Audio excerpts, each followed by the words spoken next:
Hi everyone, what you're going to hear in this video is backed by expert mechanics working here in the shop with me, so relax, we're going to fix this. If your Nissan shows the maintenance other message, don't panic or think your car is breaking down. It's not a critical failure, it's a generic reminder the car uses to say, hey, there's something else you might want to check.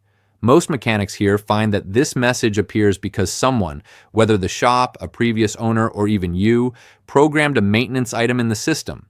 This means the message isn't necessarily about oil, filters, or tires, but about something extra they wanted to track, like the air filter, tire rotation, or any custom check. Now, it might seem strange that it shows up even when nothing is damaged.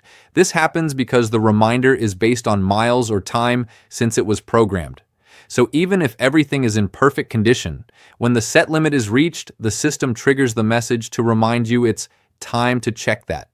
The good news is that it doesn't indicate a real mechanical problem, just a reminder. Many mechanics say their Altima, Rogue, or Leaf showed this message even after a full service, and it simply went away after resetting it in the maintenance menu. If you want to get rid of the message, the process is simple. Turn the car onto on mode, go to the maintenance menu, find other, and select the reset or adjust interval option. Some mechanics set it to 0, others adjust a new mileage interval, and that's it. The message disappears and your car goes back to normal.